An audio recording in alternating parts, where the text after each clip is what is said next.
Hey guys, good morning. Welcome to another episode of Motorcyclists MC Commute. You guys know the deal. Today we're going to be riding to the motorcyclist office in Southern California on Indian Motorcycles 2020 Challenger Dark Horse Bagger. Today's episode of MC Commute is brought to you by Cortec. On this morning's ride, I'm wearing the Cortec Marquee jacket, Brody textile glove, executive leather boot, and standard denim jean. If you want to know more about these products, please visit the link inside the description of this video. Now let's throw the helmet on and go for a ride. Here it is, guys, Indian Motorcycles 2020 Challenger, but this isn't any normal Challenger. This is the Dark Horse, $27,500 for this motorcycle. That's a $5,500 premium over the standard Challenger. And look at this bike. This Dark Horse comes with blacked out everything. There's a little bit of chrome on the cover up there where it says 1901 and on the cylinders and right there on the side engine cover, but not a lot of chrome on this thing. It's a very dark, very black, stealth looking motorcycle. I love what designers did with that fixed front fairing. Indian spent a lot of time in a wind tunnel in North Carolina getting the shape of that front fairing right, getting that windscreen right. So not only does it look cool, but it has good aerodynamics and glides through the air well without a lot of buffeting. Look at that windscreen. That windscreen is electronically adjustable and it's available as a standard feature even on the $22,000 Challenger. Look at those LEDs, that huge 19-inch front wheel with that inverted fork and those radial mount calipers by Brembo. This is a very, very cool looking bike. But enough talking about it. Let's hop on it and see what it's like to ride. Alright guys, before we hop on this motorcycle, here is the key for this thing. It's an electronic key fob. We have to have this key in close proximity of the motorcycle. It won't start. I've had this cover pop open on me while I'm riding, so instead of putting it in this compartment right here, we're going to put it in the saddlebag. That way we don't have to worry about losing the key while we're riding or some other crazy kind of thing. Alright, here we go, guys. What do you guys think of the sound? This 7-inch color ride command display from Indian. It works really well. It's taking a while to load up right now. I don't know why. There it is. Love this thing. Start a new ride. This thing tracks the amount of time I'm riding, the distance I'm traveling, the elevation changed. This is a standard feature on all Challengers. The Dark Horse, though, includes tire pressure monitoring, so we have live updates of what the tire pressure is in the front tire, 41 psi, 47 in the rear. Dark Horse model also includes navigation, so instead of having to navigate via your smartphone, you can do it with the motorcycle. There's a GPS inside this motorcycle, so you can do it that way. This feature is standard on the Dark Horse. It is not available on the standard Challenger. But enough talking, let's ride.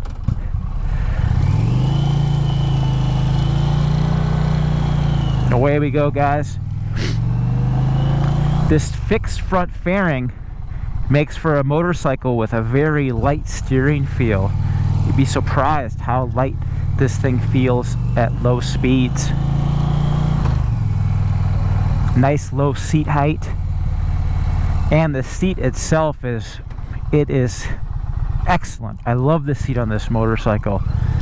Obviously on a cruiser you're going to spend a lot of time in the seat logging miles, and this seat's perfect for doing just that. The contour and the shape of it supports your butt in just such a great way. It's like the seat almost feels like it's a cup, where it just cups your behind perfectly. It also helps to keep you from sliding forward or sliding backwards in the seat while you're riding.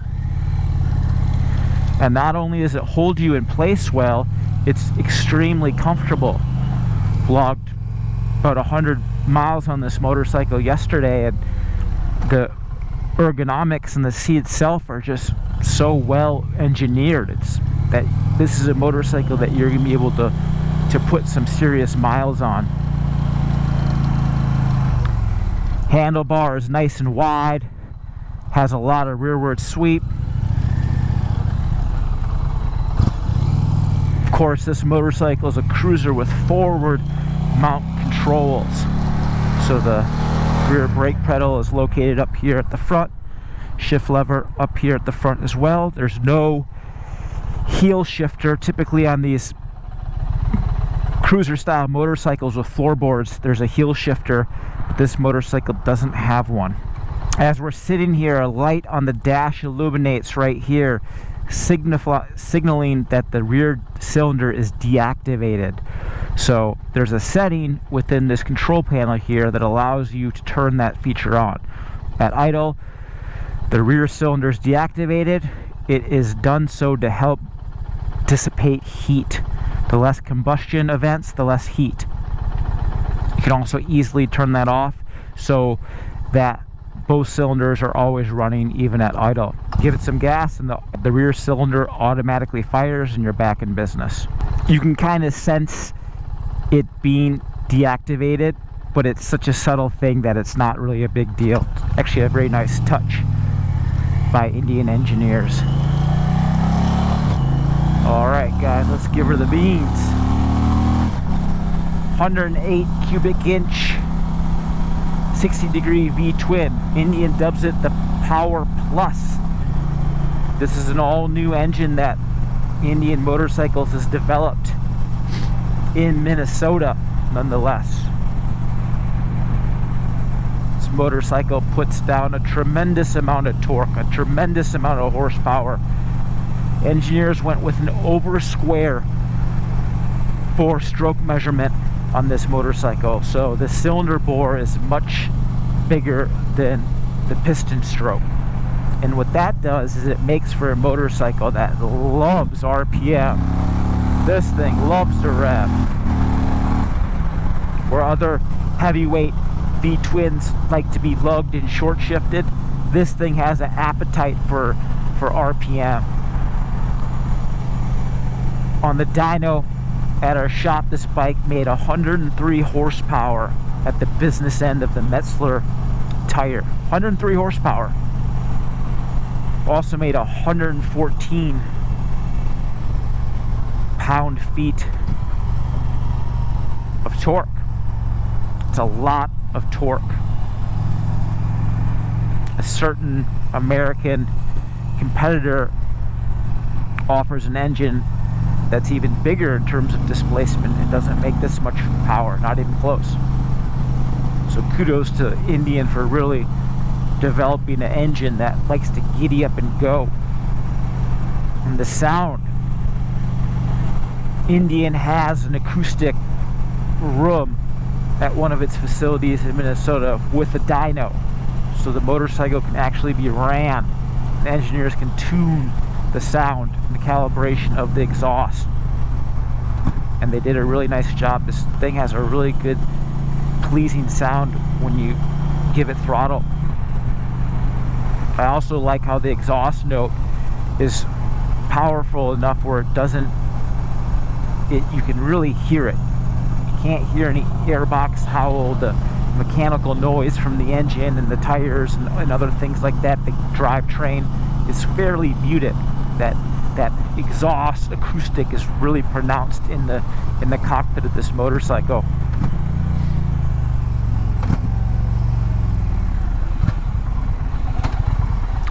Of course, since this is a long and low bagger, splitting lanes is going to be more of a bear than a smaller bike, but you can still do it.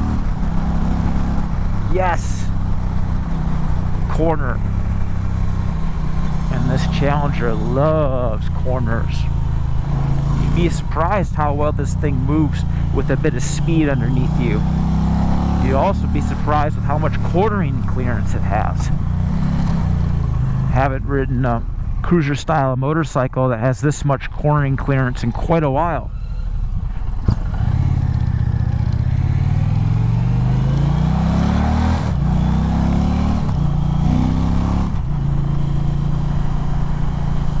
At low speeds, this thing certainly handles well for a 800 some pound motorcycle, but there are certain heavyweight American V-twins that actually offer superior low speed handling manners. Now this thing is by no means bad, but the cable actuated clutch and just the sheer size of the thing make it a little bit more tedious to handle at those parking lot speeds. Instead of a hydraulic actuated clutch, this thing employs a traditional cable actuated manual clutch. And lever pull, it's definitely requires some hand strength, but the worst feature about it is just how vague it feels. It feels real vague, and it's hard to adjust. Obviously with a hydraulic setup, it's self-adjusting. This thing isn't. This thing you have to manually adjust the cable tension, and there's no barrel tension adjuster on the clutch lever perch like you have with almost every other motorcycle made that comes equipped with that setup. Instead, the adjustment is tucked away underneath the engine compartment, which makes it a little bit more tedious to adjust. And adjust you're going to have to do. It would have been nice if Indian engineers fitted a hydraulic clutch in lieu of this setup.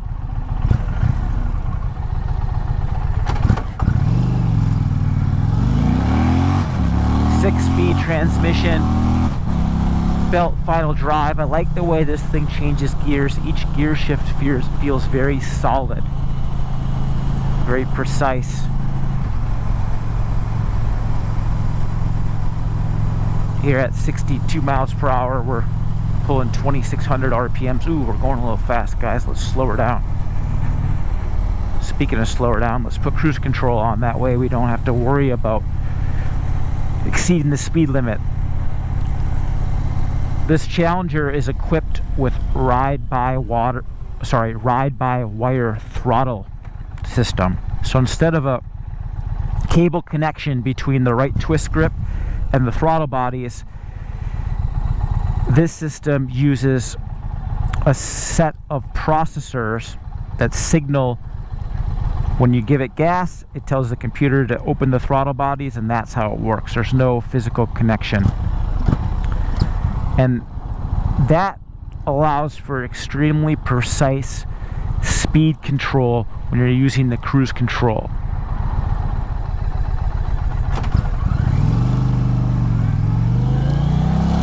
It also allows for 3 separate combined throttle and engine power maps. Right now we're riding in standard mode. We put it in rain mode. That decreases the power output of the engine. It also reduces the throttle response. So obviously that setting would be good for riding in inclement weather, or maybe on unfamiliar roads where you want to limit the power output of the engine. It'd also be good if, say, you had your wife, your girlfriend, and she wanted to ride the motorcycle, but you didn't want to have access to all 103 horsepower. She could put it in rain mode, and it would allow her to get more comfortable with the power band of the motorcycle.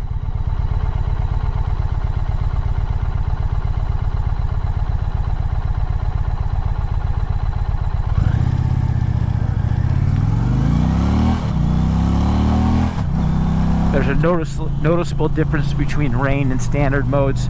Conversely, put it in sport mode, and now we have the sharpest throttle response. You look at the throttle, and this thing's giddy-upping and going.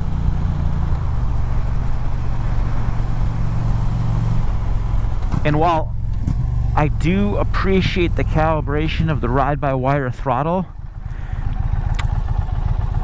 Indian could have done a little bit better job. You have to really stay in the 20 to 80% throttle range for the thing to even work.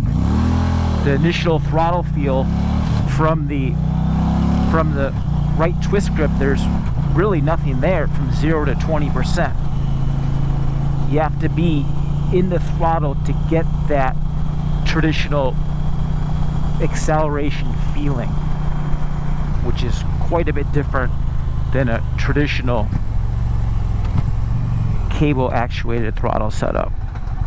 So again, not so much a knock. They did a good job with the ride-by-wire throttle, but that initial little bit of play could have been removed.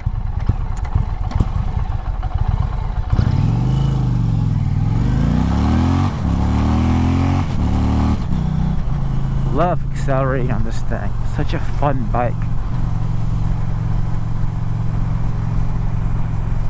Back to cruise control. Cruise control, electronically adjustable windshield, all standard features. Oddly enough, there are no heated grips. Heated grips are an accessory.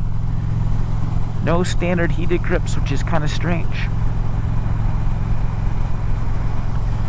This Dark Horse Edition Challenger also comes outfitted with IMU powered traction control.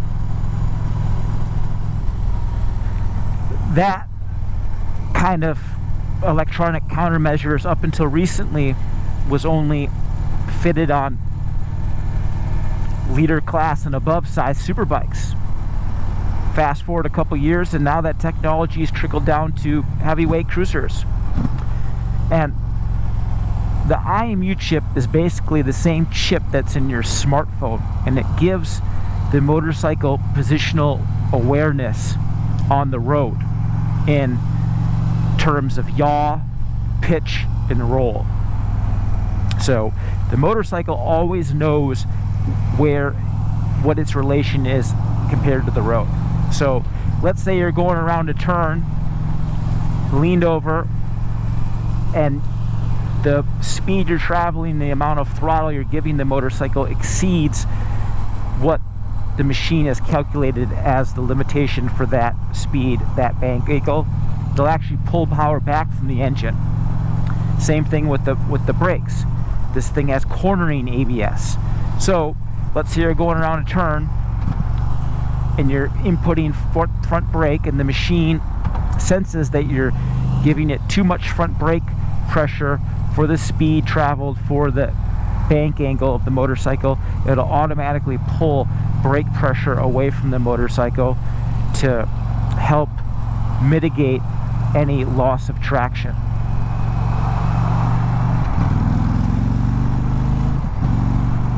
Again, these features are all part of the Dark Horse model. You can turn traction control off manually by pushing this button, but you can't turn off ABS. ABS is always on.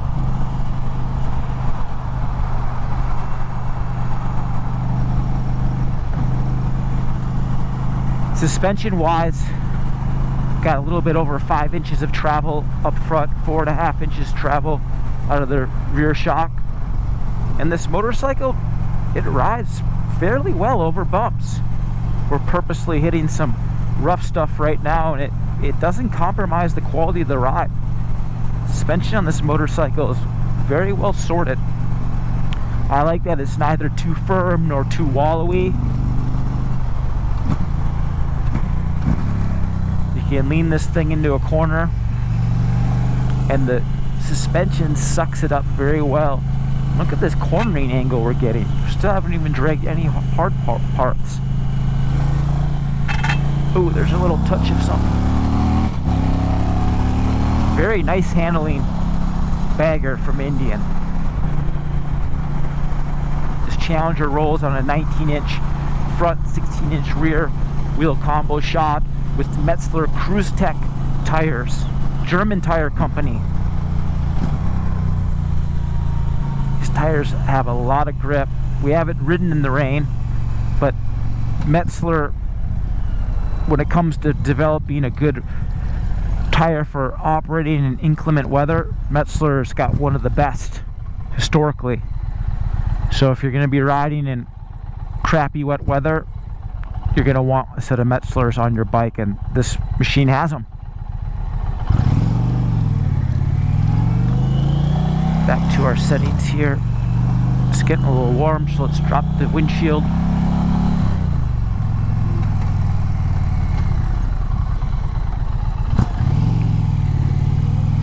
Indian Motorcycles, even though the brand's been reinvigorated, Polaris, Victory, they've been making motorcycles for 20 some years now.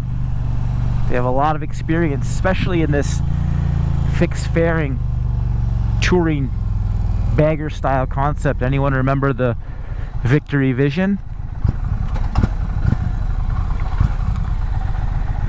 And for a motorcycle company that's been making motorcycles for 2 decades, the fit and finish on this bike should be better. These buttons are real cheesy when you're operating the audio system. When you're pushing down on the volume control, sometimes you accidentally hit pause, and that's just because the tactile function of the buttons is so loose.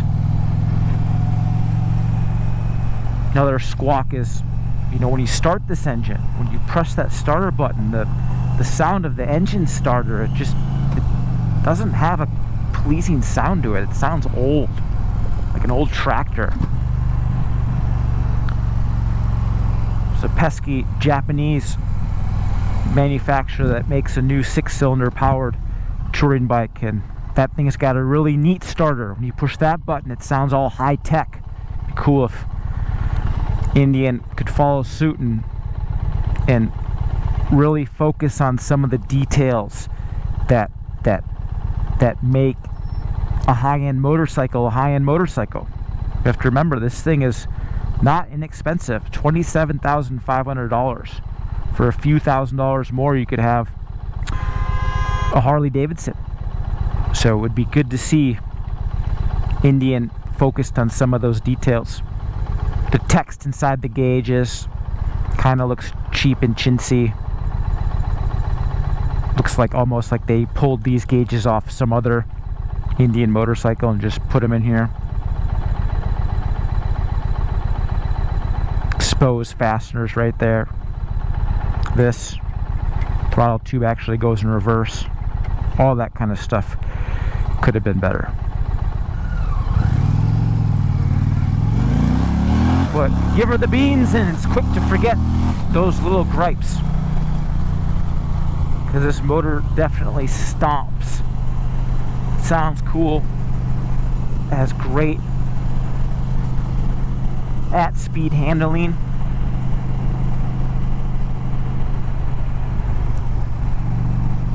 Very comfortable motorcycle too. Love the ergonomics on this thing, especially the seat.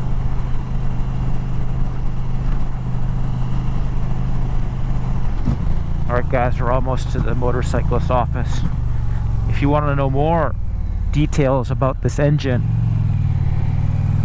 type in Power Plus engine on motorcyclistonline.com. Additionally, Cycle World will have an article on that engine too. We can't do a wheelie, guys, but let's try to do a burnout. Disable. See if she can do it.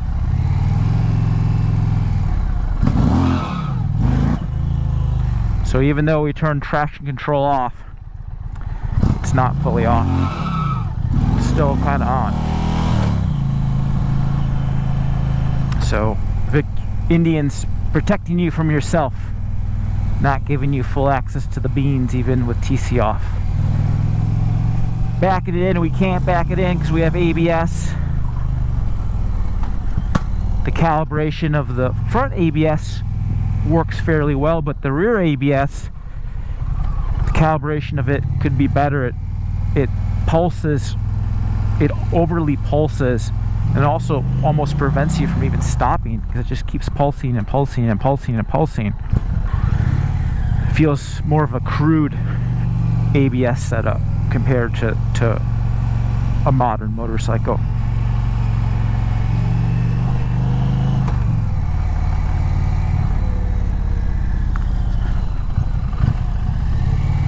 Well guys, we did it.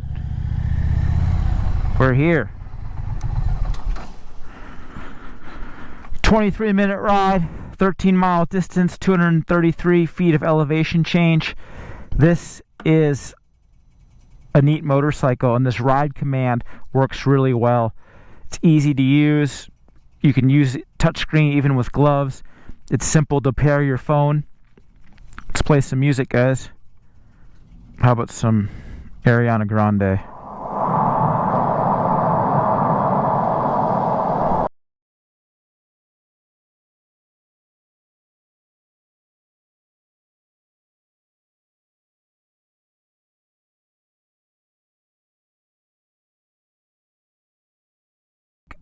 System from Indian. Kudos to them for getting that right.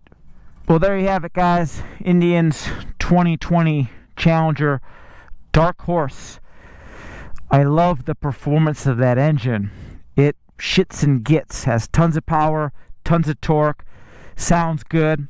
The handling at speed's very nice. This motorcycle handles very well for an 800 some pound bike. Suspension gives a good compromise between sporty handling and everyday comfort.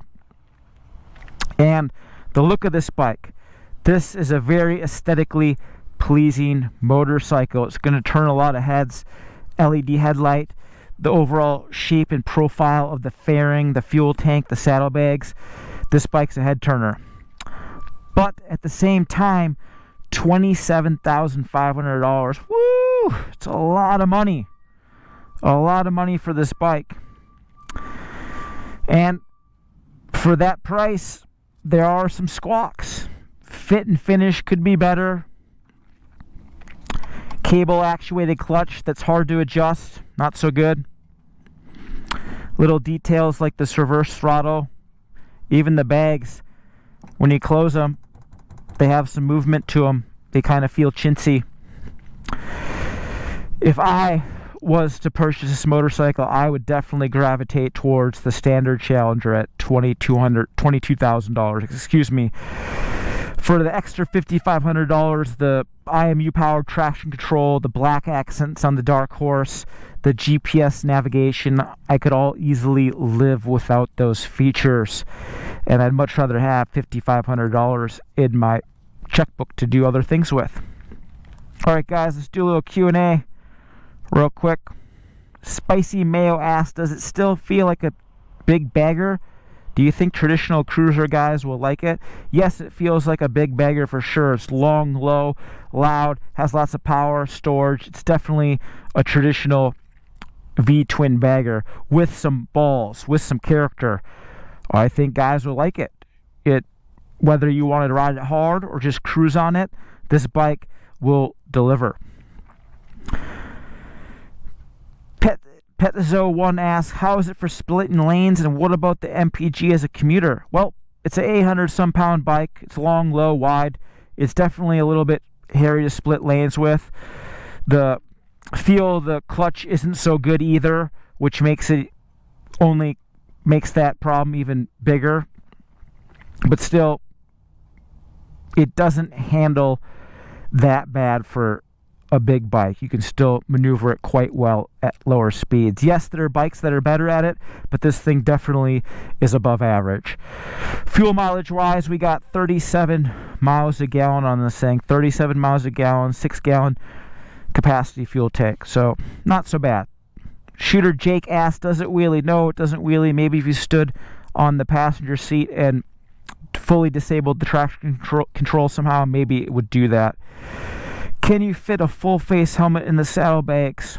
Asks Kumbra 2001. No, you cannot. The saddlebags are too narrow to accommodate a full face helmet. Heat dissipation. Yes, we talked about that.